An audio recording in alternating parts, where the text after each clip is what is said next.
Dr Alcéline Bangoura a fait ses études supérieures à l'Institut électronique des télécommunications à Bonch-Brujevich de Leningrad, aujourd'hui Université des télécommunications de Saint-Pétersbourg. C'est en Russie, n'est-ce pas, docteur? Oui. À la faculté de radiocommunication et radiodiffusion, où par la décision spéciale de la Commission des examens d'État, on lui a conféré le grade de Master of Science in Engineering le 11 juin 1980.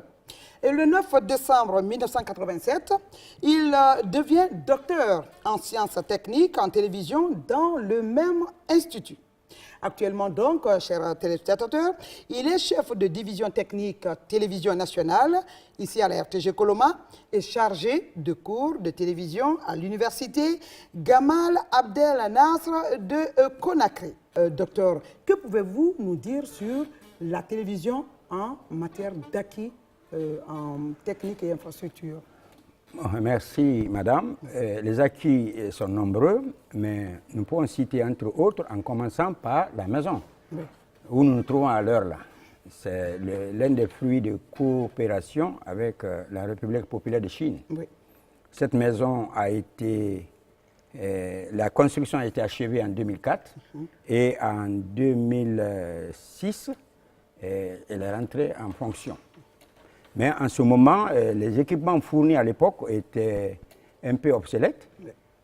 Pour coller ces équipements aux impératifs de la migration analogique numérique, le gouvernement guinéen a mené beaucoup de démarches auprès du gouvernement chinois pour essayer de rénover ces équipements et rénover même la RTG. C'est ainsi qu'en 2014, il y a eu un contrat qui a été signé. Et le contrat englobait la rénovation de la RTG Coloma et la rénovation des centres d'émission de Somfonya et de Zérékoré.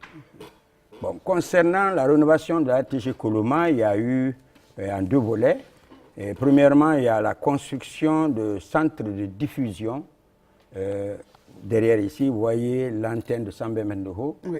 Et ça a été construit, pylône qu'on a pu construire. Oui.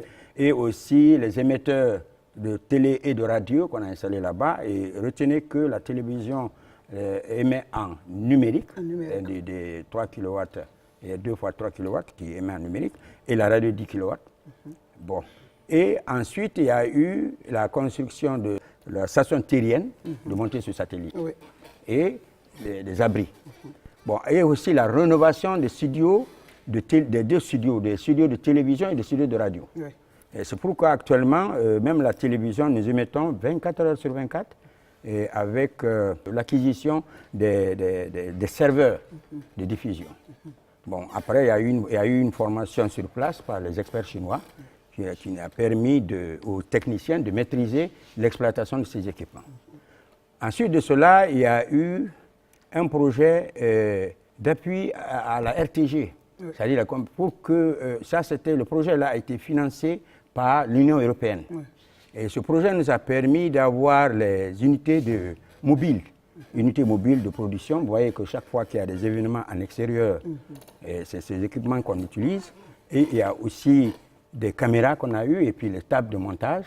Et il y a eu la formation technique d'éclairage et aussi en technique de prise de son et en technique de montage sur Final Cut.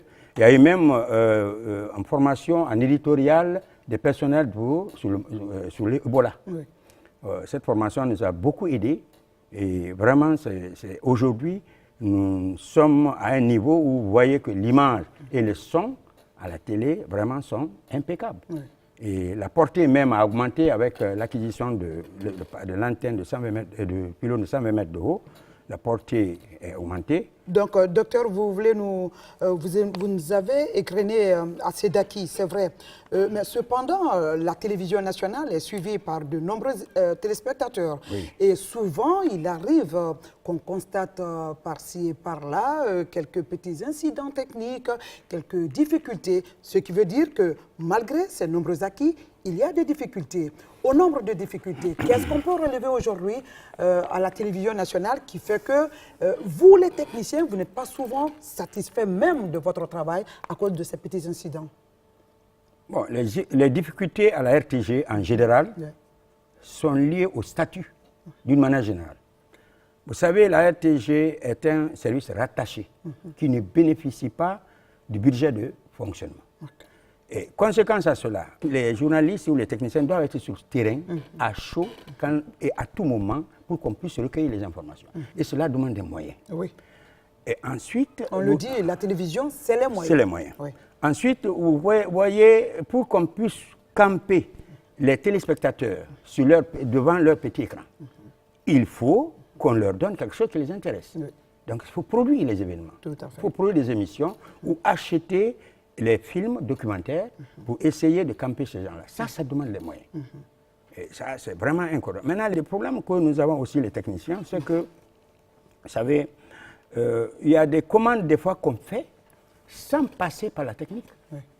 Et en général, il faut toujours commander au niveau des fabricants. Vous savez, quand vous êtes en relation avec les fabricants, l'avantage c'est quoi? Premièrement, vous pouvez avoir des pièces les pièces détachées à bon marché. Deuxièmement, vous pouvez avoir des manuels d'exploitation et de maintenance de ces équipements. Et troisièmement, vous pouvez avoir la formation à bon marché. C'est des acquis que vous pouvez avoir. Mais vous savez, si vous avez des équipements, vous n'avez pas de manuel d'exploitation et de maintenance, surtout. Mais comment vous allez travailler? Même Dieu, pour que l'homme soit sauvé, a donné le manuel, qui est la Bible et le Coran. Oui.